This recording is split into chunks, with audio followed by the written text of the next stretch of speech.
So when you talk about, let's talk, there are two aspects to the applications. One is to the restoration of natural teeth, and of course the other is more interesting is the restoration of implants. So when you talk about restoration of a natural teeth, first question, what should be the preparation design and what is the requirement? So let me tell you, it is nothing extraordinary. The kind of tooth preps that you do for example, for a zirconia crown works very well for GCAM also. So the amount of clearance that is expected occlusally is about 1 millimeter. Axially it can go up to 0.5 or 0.6 millimeters, right? This is the clearance. No fancy margins. Whatever margin you like to use, chamfer, you know by now that those things are not very relevant because most milling machines can mill whatever you design. So it doesn't really make a difference. So just like a traditional PFM preparation, full zirconia, and this is of course something much more aggressive. So today I will not do these two preparations. We'll concentrate on minimally preparing the tooth, doing vertipreps, and getting results with so less is more today, right? So the best example is sir, the older days when there was this foot engine and that micromotor was used in the clinic. Those days metal crowns were given by dentist, and if you happen to remove any of those metal crowns which have been in the mouth of the patients for 20-30 years, it's very difficult, they don't come out easily. So you have to literally cut it out, and then you see say क्या preparation ही नहीं किया है, flat walls, just थोड़ा सा occlusal clearance किया है, उस पर बिठा दिया, जैसे वो stainless steel crown adapt करते हैं पीड़ों में. But then the world is coming around. So vertiprep is basically the similar concept where you minimally prepare the tooth and give a restoration. Of course, remove the undercuts, and there is a high survival rate because what good they do, they could not cut more because micromotor से होता भी नहीं था वो. एक घंटा लगाने के बाद उतना preparation होता था. But we are coming back to that, right? So we want minimum prep and maximum result, right? So this philosophy works really well with this material also because it can be bonded, right? So this is our old time preps and this is our preps now, right? So this is a traditional PFM prep, very aggressive, looks very pleasing to the eye, especially through a prosthodontist because that is how we are trained. That is what we do day in and night. हमारे dental school में हमारे को यही करने बोला. This is how we are trained. एक बार बर यहाँ से लेबियली चालू हुआ, पूरा सर्कल मार के जब तक आता नहीं, जब तक मजा नहीं आता. Full circle, full crown preparation. That is what we have been taught. It's not our fault. But today we are trying to prep less and less, right? So we are doing less use of our favorite instrument, that is aerator handpiece, and more use of our instrument which we have not been using so much, right? So this is the minimum prep philosophy which is used. So even veneer preps, for example, have gone so much of sea of change. This is if I see my preps which were done 10-15 years back, I'm really shocked at how aggressive that was. पर उस time पे बहुत अच्छा दिखता था वो. That is how we were supposed to do it, with a wing and clear margin and lot of tooth preparation. So in that process we lost lot of enamel and dentine was exposed, and we all know that bonding to enamel is far superior and predictable as compared to bonding to dentine. So stay in enamel is the key, staying in enamel, and preparation for this material is no different because it relies more on bonding. So more the enamel present, better would be the result. So when we talk about the laboratory part, this was the clinical part. So which means that you can start using it for full crowns, onlays, tabletops, veneers, bridges, not more than 2 Pontics, right? So Ramesh will talk about the parameters in a little bit of detail after me, and then you can ask him if you have any questions. So again, there are definite parameters for the laboratory when they design the prosthesis. Luckily, graphene is only available as a disc, so it can be milled, so it has to be processed by CAD/CAM. So there is no pressing or manual step involved, it has to be CAD/CAM. I suspect, this is my suspicion, nobody knows for sure, that in future we'll get printable graphene based restoration also, which can be 3D printed. But as of today, it can be only milled. So the milling strategy that is from the laboratory side is very simple. So on the software, they select it as PMMA. So graphene is not there in the library yet, but you can use the strategy of PMMA, composite, any polymer. So lab technicians are very happy milling any polymer because of the ease. It mills very fast. The tool wear is very low because it is very easy to mill, as opposed to maybe metal milling where the tool wear is very high, right? And of course, there are some directives of the connector size, what should be the area of the connector in the posterior region as the anterior region. As a clinician, what I'll tell you is, if you're planning a long span bridge, which you should not do in the initial phase, but it should not have more than 2 Pontics, which is what we follow with zirconia, right? Other than that, there aren't many contraindications, if you like, right? So, let me just go ahead and tell you that this is the strategy which is used. Yeah, there are certain protocol that you have to follow when you bond a graphene based restoration, right? You cannot really cement it. So, if you are thinking of using your favorite glass ionomer cement, it may not survive, right? So, we have to bond it. Now, in order to bond it, you have to use a polymer primer or an acrylic primer. So, these are the 2 products that I know of which are available. We have a GC representative here, they can show you this product. So, this is not the bonding agent that we use for our composite restoration. These are specific polymer primers, right, which help you to bond acrylic with acrylic, acrylic with composite, composite with metal, etc. Right. So, wherever a polymer is involved, you have to use. So, you will have to invest in this. So, this is something, actually it is mandatory, right. But for some reason, if you do not have it with you, you can use a 8th generation bonding agent, which claims to be universal in every aspect. So, you can use it as a silane, you can use it as a primer for dentine, enamel and all the other materials. But we all know that when it is critical, if you are, for example, bonding veneers, you will not like to take a chance. You will silanate your Emax restoration after etching, right. You will not just rely on a 8th generation bonding to do that job for you, right. So, similarly, you must have this. So, these are the 2 products. Second is sandblasting. So, for a Emax, for example, we etch using hydrofluoric acid 4%, 20 seconds, right, or if it is a feldspathic ceramic, 60 seconds. What is the idea? To create microscopic porosities which will really help in that bond. And it is a very effective procedure, right. Etching of ceramics is very predictable and it leads to a very strong bond. Now, the question, initial protocols mentioned about acid etching for graphene based restoration. Now, acid etching, as you would know that hydrofluoric acid will work only on materials having silica in them. So, all glass ceramics have silica and that is why they are amenable to etching. This is a polymer, it has graphene and it has PMMA. What can a hydrofluoric acid do to it? Nothing at all actually. So, it is a waste. Do not use any acid treatment on graphene based restoration. Yes, you need to create microscopic porosities and for which you need to have a sandblaster. Now, either you have the regular laboratory based sandblaster, if you are doing a lot of prosthetic work, it has multi-purpose applications, or you can have a chair side blaster or an air abrasion unit if you have. Again, it has a lot of multi-purpose use. You know that removal of biofilm is been given a lot of importance today, and we can see the difference, right. A few years back when we were bonding directly applying our etching gel on dentine, and now that we air abrade it and we see that you have a proper frosted appearance even before etching.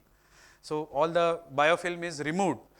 So, there is no reason why you should not have a chair side sandblaster or a air abrasion unit with you, right, because it has so many applications. A patient comes with a dislodged PFM crown, there is no need to use a aerator burr to clean it. You use a sandblaster, clean it thoroughly, again give a nice rough surface, apply a metal primer and then use your cement, it will really stay, right. So, it is recommended to blast the internal surface with 110 microns of sand at 2 to 3 bar pressure, standard protocol for blasting of most materials, right. Now, the laboratory will blast and send it across. Okay, they will do it for you, but if you take a trial in the mouth, there you will have maybe a little bit of saliva which will get stuck and some debris inside. So, if you have a chair side blaster, then even if you use a 50 micron sand, which is what is recommended for intraoral use, it is sufficient, right. So, at least all the debris, again biofilm may not accumulate in few seconds or minutes, but saliva and all the debris can be cleaned. So, these are the 2 things that you must have, a intraoral sandblaster and the polymer primer if you want to use this material.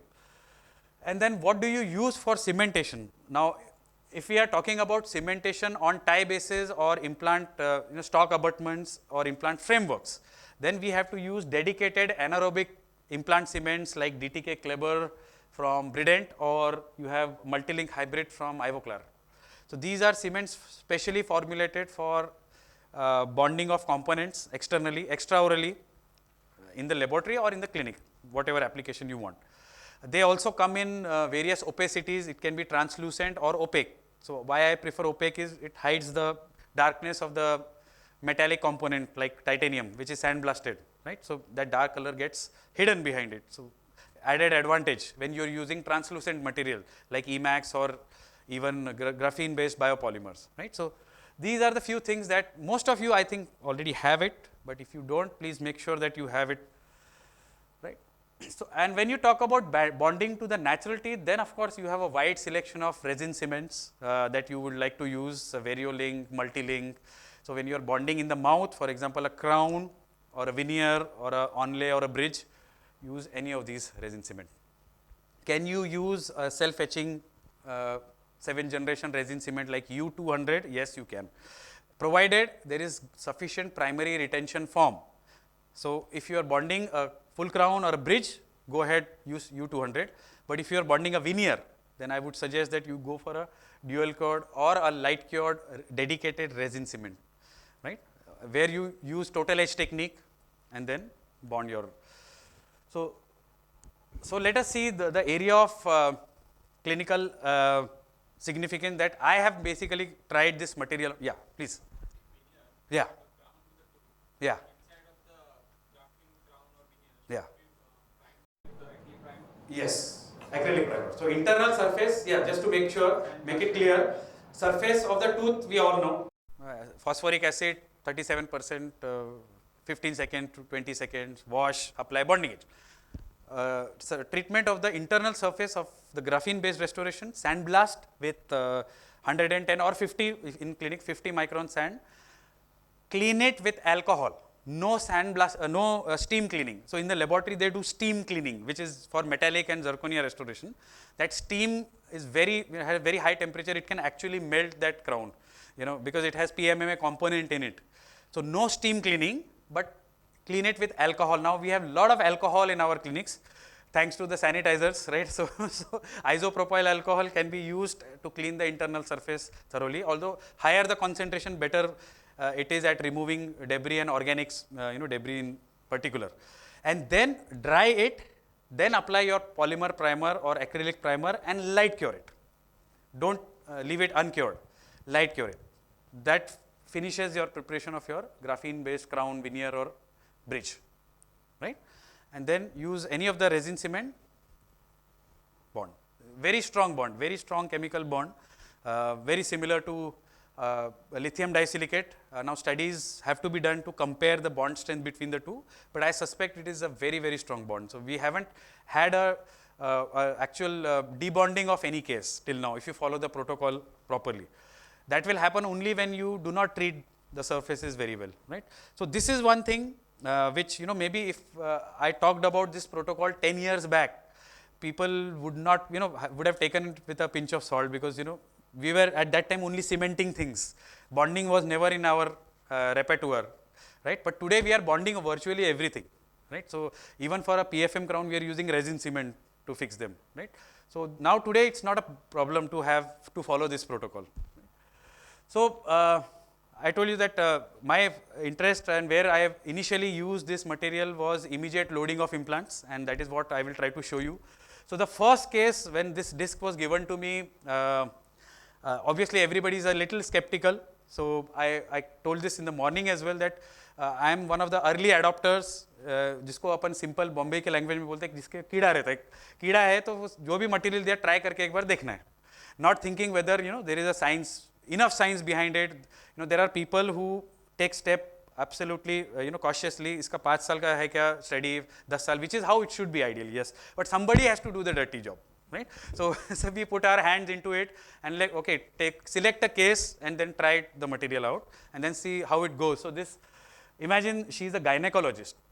Okay, she is a gynecologist with this kind of oral hygiene, and I am not giving you the benefit of an OPG X-ray, but you can imagine what the condition is. It is a case of total extraction and implant replacement, and I will happily do it. That is what I love to do, and I do it very often. So she says that no, she came just after the first COVID hit, and she said that my son is getting married. I don't know whether they will allow it or not, and but within 2 months we are planning that. So I'll come and do everything later on, but give me something temporary.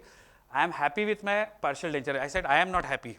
Okay, I will at least change your partial denture into a cast partial denture, but upper everything is broken down. Okay, you see, and here unfortunately there is it doesn't show on the picture, but there is a third molar which is absolutely firm. Okay, here, then there are 2 pontics, then 2 premolars, then broken down canine, and this lateral incisor. This is the story on the upper left side. On the right you see all this premolar, and these are definitely worth extracting, but you know how these patients want to hold on to their natural teeth, that no doctor, इसको निकालो मत, इसको रहने दो, बाद में मैं आके सब करा लूँगी, सब जो आप बोलेंगे वो ठीक है. Okay, so I thought this is a case where I should start. So I decided to place implant for her with the planning that the configuration of placement should help me later on if she decides to go for a total replacement, right? So placed, extracted, 2 implants placed in the extraction software. So I do a lot of intraoral welding. Nitin also does some. So most of my cases will show that, and this is one area where Nitin you will love graphene, because the shells, they are absolutely strong and brilliant. So this will actually a game changer in this treatment protocol. So we weld, and then this is the trial of the shell. So this shell was milled ahead of time, diagnostic impression, do a digital wax up, mill the shell on the graphene, it is ready before the surgery. So this is the trial of the shell in the patient's mouth before loading. Then you sandblast the shell from inside, apply Visiolink. So, and you pick it up, pick the framework, welded framework in the mouth in occlusion, right? So you get perfect occlusion. Then so this is before pickup, this is after pickup, finish, polish, make convex tissue surfaces, which hardly takes time. So very funnily, this material does not trim like acrylic resin. It looks like acrylic, it feels like acrylic, but when you start to trim, it is far more harder, which is a good thing, right? It shows that it is really strong. So it's not, it's like a cakewalk. You just trim, and quickly in 5 minutes, you have to apply pressure. You have to use carbide burrs to trim it. And the good part is it polishes to a very high level. So you have very good surface finish at the end of it. So all that is done. But on the left side, again, a prosthodontist will be shocked to see a 7-unit bridge. This is like a long-term provisional. That is what we have told the patient, right? So retainer, 2 pontics, 2 retainers, pontic and retainer. So it's a good situation, not more than 2 pontics, right? So that is what we discussed, that actually the roundhouse bridges, full arch bridges may make a comeback with these kind of materials if you follow the rule of not more than 2 pontics. It can work because they are extremely light in weight, they bond to the existing teeth, they absorb forces, they splint them also at the same time. So this is all that you can ask from a material. So this is for the left side. I fit both the restoration, she goes away, the son is married happily, everything goes, and then she doesn't appear for 10 months. And then she comes after 10 months, and this is the situation in the mouth. So see the oral hygiene what she had, nothing has changed actually. Her maintenance has not changed, because they don't really follow. I mean, you keep on telling them, kuch nahi kiya hai, but see the amount of plaque on this natural tooth and see the comparative plaque on the graphene based restoration. So this is also giving you a hint that it does not really harbor too much of plaque, right? So this is the implant based restoration on the side. So yeah, that is the radiograph, and yeah, so I have purposefully given that angle so that once she goes for the left side, we can do a all-on-4, and this placement should not go waste, and we can just change the prosthesis. But I am not sure that is going to happen, because I see this going on for a long time, and she is pretty happy with it. She said, "Mera kitna अच्छे से खा रही हूँ मैं, I bless you. My digestion has improved, my life has improved, my everything has improved." I said, "Thank the material." Okay, another case of immediate loading in posterior segment, a failed bridge. We see this is why we decided not to do long span bridges, right? Because they end up like this most of the times. They take the abutment teeth with them, but things may change with this kind of materials. But obviously we extract, I had the temptation of using this old bridge again, because with Conometrics you can do that, but I decided let me not try. So again, a graphene shell, very neatly milled, very easy to mill in the laboratory, and if the technician pays a little attention to the morphology. One thing you need when you are picking up shell in the patient's mouth is you want the lingual or the palatal border to be a little broader so that you have enough space for the framework. That is one thing you have to train them to do. Once you get that, things become much easier. So implants place, this is the welding done, this is the pickup and the final prosthesis. So this is how it is. The framework is opaque so that the color doesn't show through. This is picked up using a dual cured composite material like Comboline from Brident. So it's a highly filled dual cured material. It bonds, of course, the shell is treated internally in the same way, sandblasted, cleaned with alcohol and the polymer primer applied. And this is a Conometric prosthesis, convex tissue surface, and this was where we began and this is where we ended. This is not a temporary prosthesis. This is, if when you talk about permanent, it all depends on what you call permanent. Is it lifelong? So Akash has very interesting, things to say about permanent. For whom can he say that this is permanent? It has a lifetime guarantee. I will let him talk about it. So what is permanent, right? So we give, if this lasts for 10 years, I think it's a good long-term result with this kind of prosthesis, right? Considering the cost involved, considering the effort involved and the laboratory input involved, it's a good result, right? I suspect it can last much longer, but we can definitely give it 10 years, right? Which is what most patients will happily take, right? Because it is realistic. We are not promising them the moon, okay? So another case, then after these small cases, my confidence grew that this is the material that we have been waiting for, especially for full arch cases, the FP1 and FP2 where there is not too much of bone loss. So another case, failing dentition, implants placed, intraoral welding done, and this is the shell that is milled ahead of time in the laboratory, maxillary and mandibular. Again with the care that we have the lingual and the palatal walls which are a little thicker to allow for space for the framework, right. So that is what is we did, and then it is picked up in the mouth, removed, finished and polished externally. Everything is done in the clinic, chair side, okay. Of course you can send it back to the laboratory, and lab can do this for you very easily, and we use composite stains, same GC, the OptiGlaze from GC, and this is finished and this is delivered immediately, right. So this is the final result. So what is really interesting is the technique was already there, right, but we were wanting a better material to give the